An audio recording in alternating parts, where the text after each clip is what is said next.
Hello. After listening to the story, write your impression in the comments and don't forget to subscribe. When I first met Emma, I thought I'd hit the jackpot. She wasn't just beautiful. She was funny, smart, and just had this way of making you feel like the most important person in the room. We were inseparable back then, building our lives together from the ground up. We had dreams, nothing too fancy, just the idea of growing old in our little house, maybe raising a kid or two. It's funny how life can shift so gradually that you barely notice until it's too late. Things started to get tough about a year ago. I work in construction, and the jobs have been coming in less and less frequently. Emma works part-time at a boutique, but the pay barely covers her bus fare. We tried to cut back. Cheaper groceries, no more eating out, that kind of thing. But it didn't take long before we started missing bills. The debt piled up, and the stress started creeping into every part of our lives. I could see it wearing her down, but I didn't know what else to do. We were doing our best, you know? Then, out of nowhere, Richard came into the picture. I didn't know much about him at first, just that he was some big shot that Emma's friend, Anna, knew. He's one of those guys who looks like he stepped straight out of a magazine. Sharp suit, expensive watch, the whole deal. Anna said he owned a few businesses and was doing really well for himself. At the time, I didn't think anything of it. Just another guy who happened to cross paths with us. We were drowning in debt, and I was barely holding it together. One night, Emma came home with this nervous smile on her face and told me that Richard had offered to help us out. Just like that. No strings attached, according to her. He's just being kind, she said, but I didn't like it. I didn't like the idea of taking charity from anyone, especially not some rich guy we barely knew. But Emma, she convinced me. She had that look in her eyes, the one that says, please, just trust me on this. And so, I did. At first, it wasn't too bad. Richard transferred enough money to cover the bills, and suddenly, we could breathe again. Emma seemed lighter, more relaxed. For the first time in months, we didn't have to have those late-night, stress-filled conversations about how we were going to scrape by. It was like we'd been given a second chance. And I wanted to believe that maybe this was just the universe throwing us a bone. A few weeks after the money came through, Emma brought home a bottle of wine. Real fancy stuff, the kind we'd never buy for ourselves. She opened it up after dinner, and we sat on the couch, sipping it slowly. This is from Richard, she said, her voice casual, like it wasn't a big deal. I raised an eyebrow. He's sending us wine now? Emma shrugged. It's just a gift. He said he appreciates us letting him help. I didn't know what to say to that, so I just took another sip. The wine was good. I'll give him that. Rich, smooth. Made me feel like I was living someone else's life for a moment. But there was something about it that didn't sit right with me. I don't know, maybe I'm just paranoid, but I could feel a shift, even if I couldn't quite put my finger on it. After that, there were other little things. Emma came home one day with this beautiful silk dress, the kind of thing you'd see in a high-end store window. She looked incredible in it, and when I asked where it came from, she told me Richard had bought it for her. He thought I'd look good in it, she said, spinning around for me like it was nothing. I forced a smile. You look amazing, I told her. And she did. But again, that feeling came back, this nagging voice in the back of my head that something wasn't right. Emma never wore expensive clothes before. She wasn't materialistic. Not like that. Sure, she loved looking good, but we always shopped at thrift stores or bought stuff on sale. Suddenly, she's coming home with this dress that probably cost more than our rent. And the way she said it, he thought I'd look good in it. It just didn't sit well with me. But I kept quiet, not wanting to make a big deal out of it. After all, Richard was helping us, right? He wasn't doing anything wrong. But then there was the jewelry. A necklace, simple but elegant, with a small diamond pendant. She wore it to a dinner we had with Anna and Richard one night. We went to this fancy place downtown, the kind of restaurant where the waiters wear tuxedos and the menu doesn't have prices on it. I felt out of place in my old suit, but Emma fit right in. She looked stunning in that dress, her hair perfectly done, the necklace glinting under the dim light. The whole night, I couldn't shake the feeling that we didn't belong there. The conversation was pleasant enough. Richard talked about his businesses. Anna gushed about some upcoming vacation, but I felt like a fish out of water. Emma seemed more comfortable than I'd ever seen her in that kind of setting. laughing at Richard's jokes, sipping the wine like she'd done this a million times before. It was weird, seeing her so at ease in a world that felt so foreign to me. On the way home, I asked her about the necklace. "It's beautiful," I said, trying to keep my tone light. "Where'd you get it?" She hesitated for a second, then shrugged. "Richard gave it to me. As a thank you for, I don't know, for everything." I didn't know what to say. Richard was giving her expensive gifts now? It didn't feel right, but Emma wasn't acting like anything was wrong. In fact, she seemed happier than I'd seen her in a long time. Maybe I was just overthinking things. Maybe I was being too sensitive about the whole situation. After all, she was still the same Emma. She loved me. I knew that. She wouldn't do anything to hurt me. At least, that's what I told myself. The next few weeks felt like a strange sort of calm before a storm. Things between Emma and me were good, I guess. We weren't arguing. She seemed happy. And yet, something was off. I could feel it, even if I couldn't quite put it into words. Richard wasn't around much, which was fine by me. He didn't come by often, just a call here or there, usually to talk to Emma. I pretended not to notice how her face would light up when she saw his name flash on her phone, or how she always took the call in another room. I mean, what could I say? The guy was helping us out, paying off debts I had no hope of clearing. He was the reason we weren't living in a financial black hole anymore. And I had to admit, part of me was grateful. But every time Emma came home with something new, another bottle of wine, a new pair of shoes, or that goddamn perfume she started wearing, I couldn't help but wonder what the cost really was. She didn't talk about Richard much, and when she did, it was in passing, like he was some distant benefactor. Not this rich guy who was giving her gifts every other week. One night, we were sitting on the couch, and she leaned into me, resting her head on my shoulder. I could smell the new perfume she'd started wearing, a sweet, musky scent that wasn't her usual choice. "You like it?" she asked, noticing my nose twitch. "Yeah," I muttered, trying not to think too much about where it came from. "It's nice." "Richard gave it to me," she said casually. "He said it reminded him of me." I don't know why that stung so much, but it did. "That was nice of him," I said, my voice tight. I wanted to say more, to ask why Richard was always buying her these things, but I didn't. It felt like if I started that conversation, I wouldn't be able to stop. We fell into this routine. Emma would come home. We'd share a nice dinner. Sometimes with a bottle of wine that, of course, came from Richard, and then we'd sit together like nothing was wrong. She'd tell me about her day at the boutique. I'd grumble about work, and for a while, it was almost like we were back to normal, except for the gifts. They kept coming, little by little. A pair of earrings, a silk scarf, and once, a designer handbag that I knew cost more than anything we could afford. Emma never made a big deal out of them. She just mentioned, offhand, that they were from Richard, like he was some kind of distant uncle sending care packages. And each time, I'd nod and pretend it didn't bother me, even though it did. One weekend, Richard invited us to go out for dinner again. This time, it was at a fancy restaurant by the river. One of those places with a view that people pay stupid amounts of money to enjoy. I didn't want to go. The whole thing felt wrong. But Emma was excited, and I didn't want to let her down. So, I put on my old suit, the same one I'd worn to the last dinner, and tried to act like I wasn't completely out of my depth. Emma looked stunning, of course.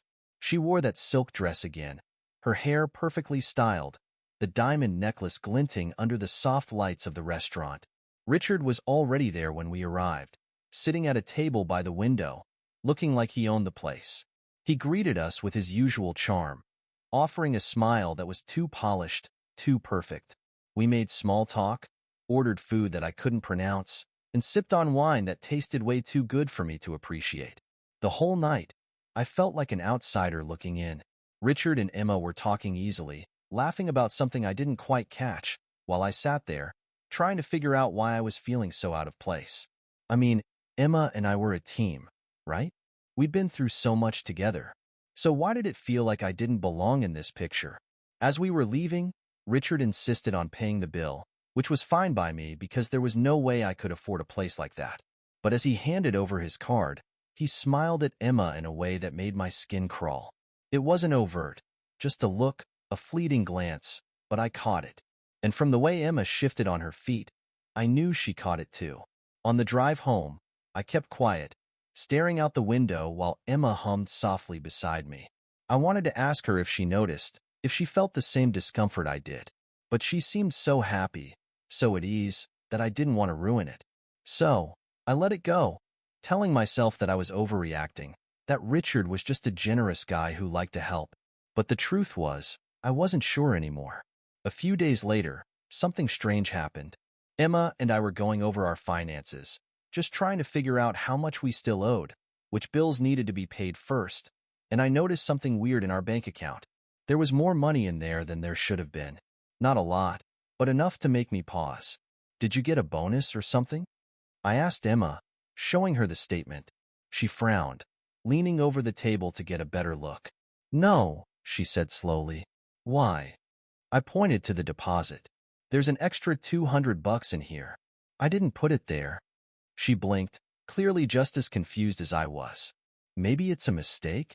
Maybe, I muttered, but I wasn't convinced. Later that night, I couldn't stop thinking about it. The extra money, the gifts, the look Richard gave Emma at the restaurant. It all swirled around in my head, making it impossible to sleep. I didn't want to believe that there was something going on, but the pieces were starting to come together in ways I didn't like. The next morning, I woke up early and went for a walk to clear my head. I told myself that I was just being paranoid, that Emma would never do anything to hurt me. But deep down, a part of me knew that something was off. I just didn't want to admit it. The days after that strange deposit passed without much fuss. I tried to push it out of my head, telling myself it was just a banking error. But I couldn't shake the feeling that something bigger was going on. I didn't mention it again to Emma, though. What would I even say? Hey, remember that $200? It's still bugging me. It just sounded ridiculous. Emma, meanwhile, seemed happier than ever. It was like she was on top of the world, floating above the stress that used to weigh us both down. She still worked at the boutique, but she wasn't as tired when she got home. She'd bring back little treats, fancy chocolates, a new candle that filled the house with a rich, smoky scent. Things that we never would have splurged on before. She didn't act like there was anything weird about it, so I tried not to, either. But it gnawed at me, even though I had no real reason to complain. One evening, after Emma had come back from work with yet another bottle of expensive wine, this time a vintage red that probably cost more than our monthly grocery bill, I asked her, "Where do you keep getting all this stuff?" She glanced at the wine bottle, then shrugged, like it was no big deal. "Oh, Richard sent it over. He knows I love a good red." "Richard, huh?" I tried to keep my voice casual, but it must have come out sharper than I intended because she gave me a look. "What's that supposed to mean?" she asked, setting the bottle down on the kitchen counter with a bit more force than necessary. "I don't know," I said, leaning back against the table, trying to choose my words carefully. "It's just, he's been giving you a lot of stuff lately." "You sure that's all it is?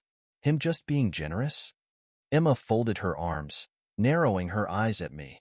"What are you trying to say, Mark? That I'm taking advantage of his kindness? He's just helping us out. You're the one who said we should be grateful." "I am." I shot back, my frustration getting the better of me. "But I didn't ask for handouts. And I sure as hell didn't ask for you to be showered with gifts." Emma sighed, shaking her head like she couldn't believe we were having this conversation. "You know, if you're that uncomfortable with it, maybe you should say something to him. I'm not going to turn down his help just because it makes you feel small." That stung. She wasn't wrong, though. I did feel small. Richard's money, his gifts, it all made me feel like less of a man, like I couldn't provide for my own wife. But that wasn't the point, was it? The point was that these gifts were starting to feel like they came with strings attached, and I didn't like the idea of Emma being tangled up in them.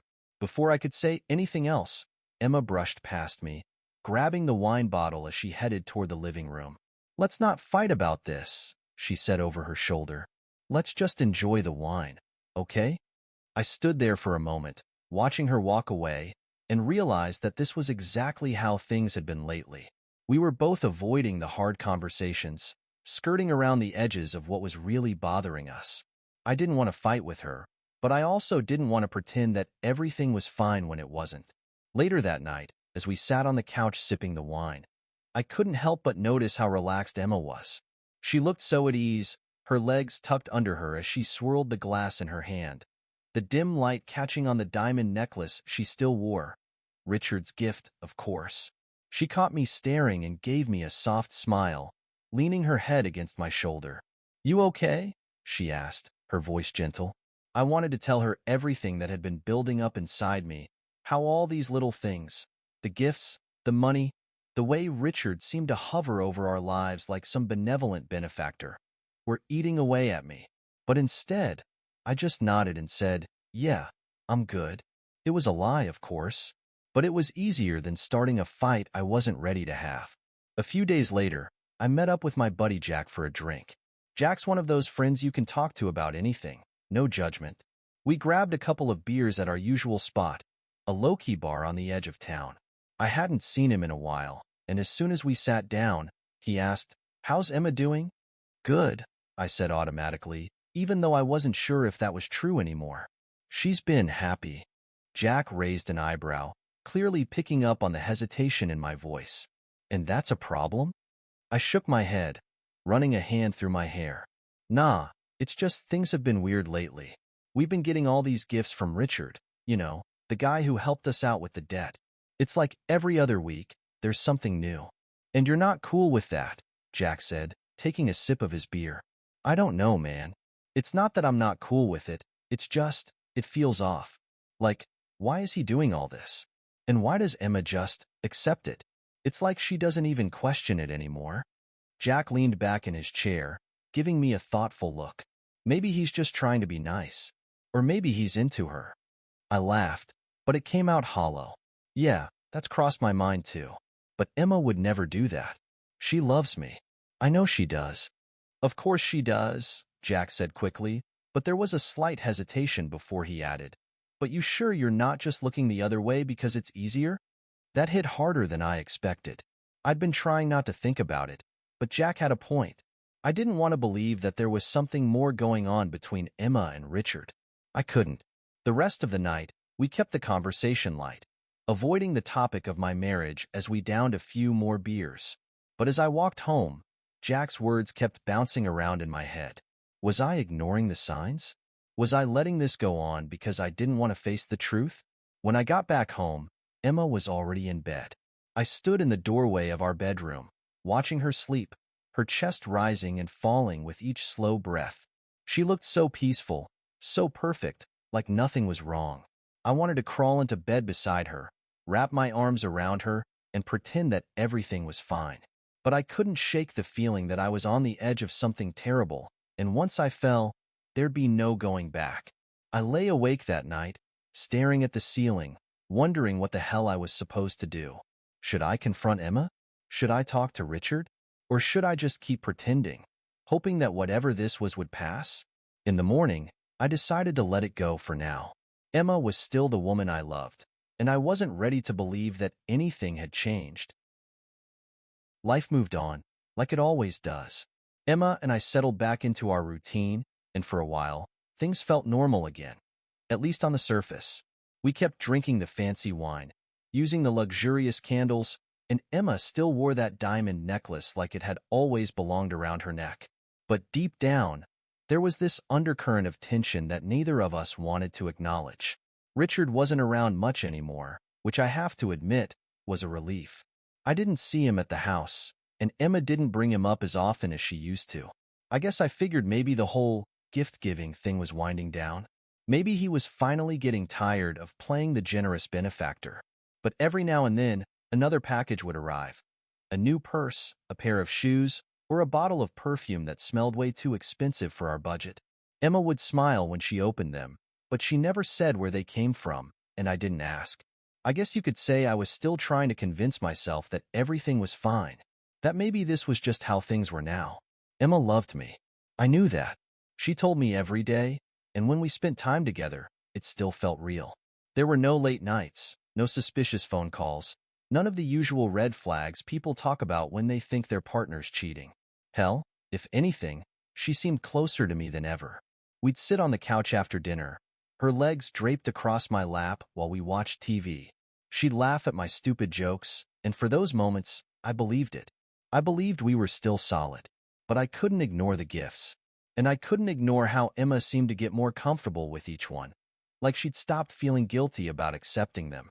That's what got to me the most, how normal it was becoming. Like it was no big deal that someone else was giving her things I couldn't afford. Things I should have been able to give her. One weekend, Richard invited us out for dinner. It was the first time I'd seen him in a while, and honestly, I wasn't thrilled about it. But Emma seemed excited, and I didn't want to be the guy who ruined the mood. So, I went along with it. We ended up at this fancy restaurant downtown, the kind of place where the waiters wear suits and the menus don't have prices on them. I felt out of place the second we walked in. My shirt was wrinkled, and my shoes were scuffed, but Emma looked stunning. She wore a sleek black dress and those diamond earrings Richard had sent a few weeks ago. She fit right in, like she belonged there. As we sat down, Richard greeted us with his usual charm, complimenting Emma on her dress and flashing me that easy smile that always made me feel about 2 feet tall. He ordered a bottle of wine, the kind that cost more than a week's worth of groceries, and as the night went on, the conversation flowed smoothly enough. We talked about nothing in particular, work, random news, small talk to fill the space. But there were moments when I caught Emma and Richard exchanging glances. Nothing overt, nothing obvious, but enough to make me feel like I was on the outside looking in. At one point, Richard reached across the table to refill Emma's glass, and their hands brushed for a second. It was so brief, I almost convinced myself I imagined it. But I hadn't. Still, I didn't say anything.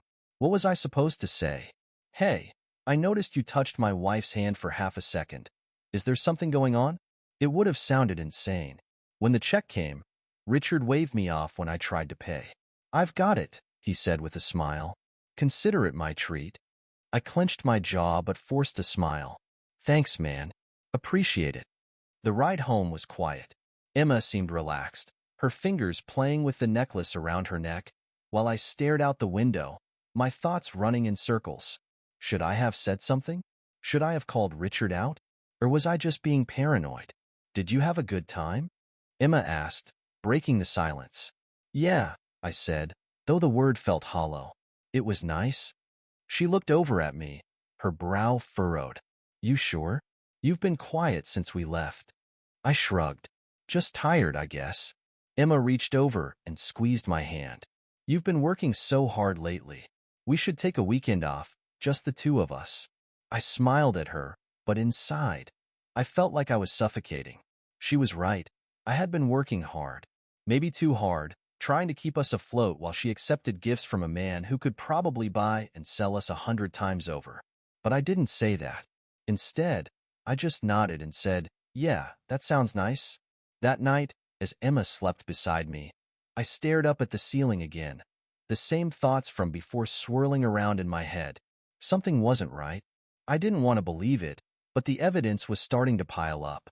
The gifts, the money, the way Richard had become such a constant presence in our lives, even if we didn't see him that often, and the way Emma didn't seem to question any of it. The next morning, I woke up determined to clear my head. I decided to go for a run, something I hadn't done in a while. Running had always been my way of working through things, of burning off the anxiety that gnawed at me. As I pounded the pavement, my mind wandered back to that dinner, to the way Richard and Emma had looked at each other, to the way she had been so comfortable in that fancy restaurant, like she'd done this a million times before. When I got back, Emma was in the kitchen, already dressed and sipping coffee. She looked up when I walked in, smiling like everything was perfectly normal. Good run, she asked. Yeah, I muttered, grabbing a water bottle from the fridge.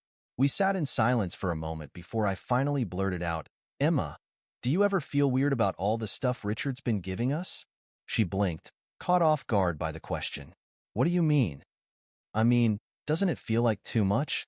The gifts, the dinners, the money. It's like he's buying his way into our lives. Emma set her coffee down, frowning. Mark, he's just trying to help. You know we've been struggling, and he's been there for us. I don't understand why this is such a big deal to you. Because it doesn't feel right, I said, my voice rising.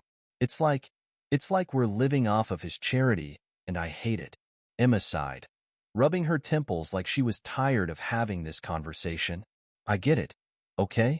But we don't have many options right now. You're working yourself to the bone, and we're still barely getting by. Richard is just making things a little easier for us. I stared at her, trying to find the right words, but everything I wanted to say just sounded petty in my head. So instead, I dropped it. After that morning, I tried to put the conversation behind me. Emma wasn't wrong. Things had been tough, and Richard was helping. But there was something about it that I couldn't shake, no matter how hard I tried to convince myself otherwise. Work was the usual grind, with long hours and not much reward. Every day, I came home exhausted, and every night, I'd find some new, expensive thing in the house. A silk scarf, a designer handbag, a gourmet box of chocolates. Emma always smiled when I noticed them, but she never explained where they came from. She just offered to share. "Want to try one?" she'd say, holding out a chocolate truffle that looked too fancy to eat. "It's delicious." And I would. Because what else was I supposed to do? Tell her no? Demand she send it back? That was the thing. I couldn't. The gifts were always shared, like they belonged to both of us, which made it harder to draw a line. I felt like I was losing control of the situation, but at the same time, I didn't know how to stop it. Things between Emma and me hadn't changed on the surface. We were still close, still affectionate. She'd curl up next to me on the couch every night, and we'd talk about our day or watch a movie. There were no fights, no obvious signs that something was wrong. If anything, she seemed happier, more at ease, like the pressure of our financial problems had lifted off her shoulders. But it hadn't lifted off mine. Every time I saw something new, something expensive, it was like a reminder that I wasn't enough, that I couldn't give her what Richard could. I felt like I was being replaced, bit by bit, and I was just supposed to accept it. One night, Emma suggested we go out for dinner. "Nothing fancy," she said, "just a little place I found. It'll be fun." I agreed, mostly because it felt like a chance to get out of the house and do something normal. But when we got to the restaurant, it was clear that her idea of nothing fancy and mine were worlds apart. The place was upscale, with candlelit tables and a wine list that made my head spin. I could feel the weight of my wallet in my pocket, knowing it wasn't enough to cover a meal like this. Emma didn't seem to notice my discomfort. She ordered with confidence, chatting with the waiter like she'd been there 100 times before. I followed her lead, though I couldn't help but feel out of place. Everything about the restaurant screamed money, from the polished silverware to the soft jazz playing in the background. As we waited for our food, I finally asked, "How did you find this place?" Emma smiled, sipping her wine. "Oh, Richard took me here once. I thought you'd like it." I nearly choked on my water. "Richard took you here?" She nodded, not seeming to realize the effect her words had on me. "Yeah, a while back. We were talking about work, and he suggested we grab a bite.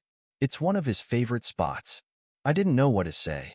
Part of me wanted to call her out on it, but the other part, the bigger part, was too stunned to speak. Richard had taken her to a restaurant that I couldn't even afford to treat her to. And now, here we were, sitting in the same place, like it was no big deal. Emma must have noticed my expression because she reached across the table and touched my hand. "Mark, it's just dinner. It doesn't mean anything." I nodded, forcing a smile. "Yeah, I know, but it did mean something. It meant that Richard had access to parts of Emma's life that I didn't. He could take her to places like this without a second thought, while I was stuck calculating how much was left in our bank account every time I wanted to take her out for pizza. Dinner went by in a blur after that. I barely tasted the food, my mind too preoccupied with thoughts of Richard and Emma. How many other dinners had they shared? How many other moments had they spent together that I didn't know about? When we got home that night, I was quiet. Emma noticed, but she didn't push it. She changed into her pajamas and curled up next to me on the couch, resting her head on my shoulder. "You okay?" she asked softly. "Yeah," I lied. I didn't want to have another fight, especially not over Richard. Not when I didn't even have solid proof that anything was happening. It was just dinner, just a restaurant. But the seed of doubt had been planted, and I couldn't shake it. A few days later, I went to grab a beer with my friend, Dave. I needed to clear my head, get some perspective on everything. We sat at our usual spot at the bar, the low hum of chatter around us, and after a couple of drinks, I finally brought it up. "Hey, man," I said. "Can I ask you something?" Dave nodded, taking a swig of his beer. "Sure, what's up?" I hesitated, not sure how to phrase it without sounding paranoid. "Do you think it's weird if your wife gets, like, a bunch of gifts from another guy?" Dave raised an eyebrow. "What kind of gifts?" "You know, like jewelry, clothes, wine, stuff like that." He whistled. "Damn, man. Yeah, I'd say that's a little weird." "Who's the guy?" "Richard," I muttered. "You know, the guy who's been helping us out with money." Dave's eyes widened. "Wait, that Richard? The rich dude?" "Yeah." He leaned back in his chair, looking at me like I just dropped a bomb. "And Emma's cool with this?" I shrugged. "She says he's just being generous, that he's helping us because we need it." Dave frowned, swirling the beer in his glass. "Look, man, I don't want to overstep here, but that doesn't sound right. I mean, why would some rich dude just give your wife all this stuff for no reason?" "I don't know," I admitted, "but she's never given me a reason not to trust her." He sighed, shaking his head. "Still, dude, you gotta be careful. I'm not saying something's definitely going on, but I don't know, man. It doesn't sit right with me." I sat there, staring at my beer, feeling the weight of Dave's words settle over me. He wasn't wrong. The whole situation was weird. But what could I do about it? Confront Emma? Accuse her of cheating with no real evidence? That would just blow everything up, and if I was wrong, I didn't even want to think about what that would do to our relationship. But Dave's words stuck with me. As much as I tried to push them aside, I couldn't. The more I thought about it, the more I realized how much I'd been ignoring. The dinners, the gifts, the expensive trips. It all added up to something, even if I didn't want to admit it. When I got home that night, Emma was already asleep. I stood in the doorway of our bedroom, watching her for a moment. She looked peaceful, her hair splayed across the pillow, her face relaxed. For a second, I almost believed that everything was okay, that we were still the same couple we'd always been. The days that followed were quiet, too quiet. Emma and I still went through the motions of daily life, work, dinner, TV, but it all felt like we were just playing roles, going through the motions of what a couple should be doing. Underneath it, something was off, and I couldn't ignore it anymore. I spent more time out of the house. Late-night beers with Dave became a regular thing, and sometimes I'd stay at work longer just to avoid coming home. It wasn't that I didn't want to see Emma. I loved her, still do, but every time I saw her, I couldn't help but think about Richard. His presence hung over everything, like a shadow that I couldn't escape. I hadn't brought up the conversation with Dave to Emma. Part of me wanted to, but the bigger part, the scared part, was afraid of what I'd find out. I'd never really thought of Emma as someone who would cheat, and I still didn't, not really. But the idea had been planted, and once it was there, it was impossible to get rid of. Things came to a head one night. We were sitting at the kitchen table, having one of our quiet dinners, when Emma dropped her fork and sighed. "Mark," she began softly, "we need to talk." My stomach tightened. That phrase never leads to anything good, but I kept calm. "Yeah? What's up?" Emma took a deep breath, her fingers tracing the edge of her wine glass, which she hadn't touched. "It's about Richard." I didn't say anything at first. I just nodded for her to go on, my heart pounding but my face still. I had this feeling in my gut that something bad was coming, but I wasn't about to jump to conclusions. She looked up at me, her eyes a little glossy, but she wasn't crying. "Something happened between me and him." I froze. The words hung in the air, and I felt like time stopped for a moment. I stared at her, trying to make sense of what she just said, and then the floor seemed to shift beneath me. "What do you mean? Something happened?" I asked quietly, my voice almost shaky. Emma swallowed, her voice small. "I slept with him. Once. It was a mistake, Mark, I swear. It wasn't supposed to happen. It just did." I sat there, processing. I wasn't yelling. I wasn't storming out. I just felt cold, like my body shut down from the shock. I blinked a few times, then rubbed my face. "Why?" Emma's lip trembled, and she shook her head. "I don't know. I didn't plan it. He's been helping us so much, and I felt, I don't know, grateful. He's been there for us and she stopped, trying to find the right words. It wasn't about love or about wanting him over you. It was just a stupid, stupid thing. I love you, Mark, and I'm so sorry. I stared at the table, my mind racing. There wasn't any anger bubbling up, just confusion, disappointment, and hurt. My wife, the woman I'd been with through everything, had slept with someone else. Richard, of all people. But what hit me hardest was that she was sitting here, telling me. She wasn't hiding it. She was owning up to it. Do you still care about him? I asked, not sure if I even wanted to hear the answer. No, she said firmly, shaking her head. It's not like that. I don't have feelings for him. It was a one-time thing, and I regret it more than anything. I took a deep breath, trying to keep my voice steady. So, why are you telling me now? Emma wiped at her eyes. Because I can't keep this from you, Mark. I don't want to. I've been dying inside, and I need you to know that it was a mistake. I don't expect you to forgive me right away, but I want to be honest with you. For a moment, we sat in silence. I wasn't sure what to say. Part of me wanted to yell, to get up and storm out. But another part of me appreciated her telling me. It would have been easier for her to hide it, but she didn't. Do you want to be with me? I asked, finally breaking the silence. Yes, she said quickly, reaching for my hand. I love you, Mark. I want to fix this.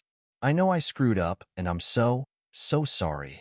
I stared at her hand on mine, then nodded. Okay, let's try to figure this out. I didn't know if I could get past it, but I wasn't ready to throw everything away just yet. Emma looked at me, relief in her eyes, though the sadness was still there. I'm gonna go talk to Dave, I said after a moment. I just need some time to clear my head. Emma nodded, her grip on my hand loosening. Take as much time as you need. I grabbed my jacket and left the house, my mind spinning. I wasn't angry, at least, not in the way I thought I'd be. I wasn't ready to scream at Emma or throw things. Instead, I just felt empty, like something had been sucked out of me. I made my way over to Dave's place and knocked on the door. He answered a few moments later, looking confused but concerned. Mark? What's going on, man? I walked in and sat down on his couch, feeling the weight of everything pressing down on me. Emma slept with Richard, I said bluntly, staring at the floor. Dave's eyes widened. Wait, what? I nodded, feeling numb. Yeah, once. She told me tonight. Dave didn't say anything for a while, just sat down next to me, trying to figure out what to say. Shit, man. I'm really sorry. I sighed, leaning back. Yeah, me too. So, what are you gonna do? Dave asked cautiously. I don't know, I admitted. I told her we'd try to work it out, but I don't know how I'm supposed to feel right now. She says it was a mistake, and I believe her, but it still happened. Dave shook his head, rubbing his hands together. Man, that's tough. I mean, it's not like she's a serial cheater or anything, right? No, I said, shaking my head. She told me it was once. I don't think she's lying. Dave was quiet for a moment, then looked at me. You still love her? I didn't hesitate. Yeah, I do. Then I think you've got a shot at working it out, he said, his voice steady. It's not going to be easy, but if she's really sorry, and if you still love her, it's worth trying. I nodded, but the weight in my chest didn't lighten. Yeah, maybe. We sat there in silence for a while, drinking beer and watching TV, but my mind wasn't on the screen. It was back home with Emma, wondering if we'd ever be able to move past this. The next morning, I woke up on Dave's couch, a throbbing headache reminding me of last night's heavy drinking. I could barely remember what I'd said or done, but I knew one thing. I had to face Emma. After a long shower and a couple of cups of strong coffee, I made my way back home. The walk felt heavier than the night before, each step a reminder of what awaited me inside those familiar walls.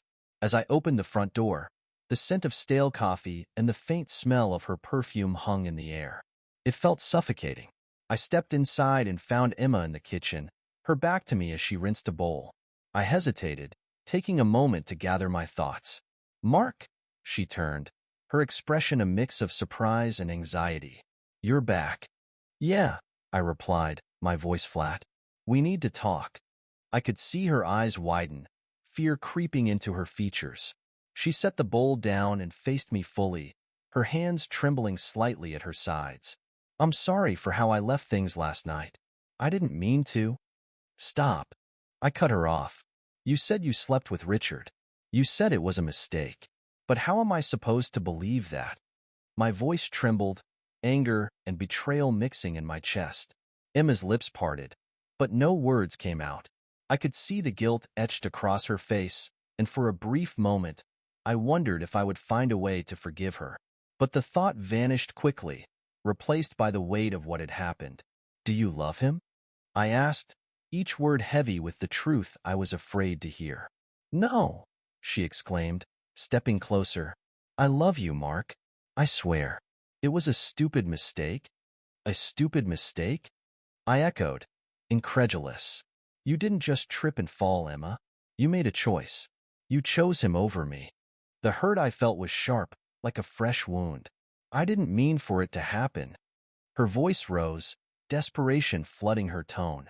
He was there for me when I was feeling lost. It was one moment of weakness. A moment of weakness that you let stretch out for weeks. I shot back, my heart racing. How can you expect me to just forgive you? To act like this never happened? Tears welled up in her eyes, and I saw the vulnerability in her expression. I know I messed up. I'm so sorry. Please, just let me explain. Explain what? That you felt like you owed him something because he helped us financially? I shook my head, disbelief flooding me. How can you think that's okay? Emma took a step back, her shoulders slumping. I don't know. I was confused and scared. Things have been so hard for us, and Richard was there to help. But you didn't come to me. You didn't talk to me. You turned to him instead, I said, feeling the anger boil beneath the surface. What does that say about our marriage? She opened her mouth to respond, but I could see the words caught in her throat. Instead, she just stood there, looking defeated. I can't keep doing this, Emma, I said, the weight of my own words crushing me. I can't keep pretending everything is fine when it's not. What are you saying? She whispered, her voice barely audible. I think we need to take a break. To figure out what this all means, I said, my heart breaking at the thought of it. Emma's face crumpled. You can't mean that. We can work through this, can't we? I don't know if I want to work through this, I replied, my voice trembling. You've shattered my trust. How can I come back from that? Please, Mark. She stepped closer, reaching for my hand, but I pulled away. No, you've hurt me in a way I don't know if I can recover from. The finality in my voice was chilling, even to me. I turned and walked toward the door, feeling her eyes on my back. I needed space. I needed clarity. As I stepped outside, the crisp morning air hit me like a splash of cold water. I walked down the street, the weight of my decision settling in. I didn't know what the future held for us, but I knew one thing. I had to put myself first for once. As I wandered, thoughts of the life we'd built together echoed in my mind. Our shared laughter, the late-night talks, the dreams we had for our future. But now, those dreams felt shattered, replaced by an overwhelming sense of loss. Maybe in time, I would heal. Maybe Emma and I would find a way to navigate this mess. But for now, all I could do was keep moving forward, one step at a time, searching for a way to reclaim my heart.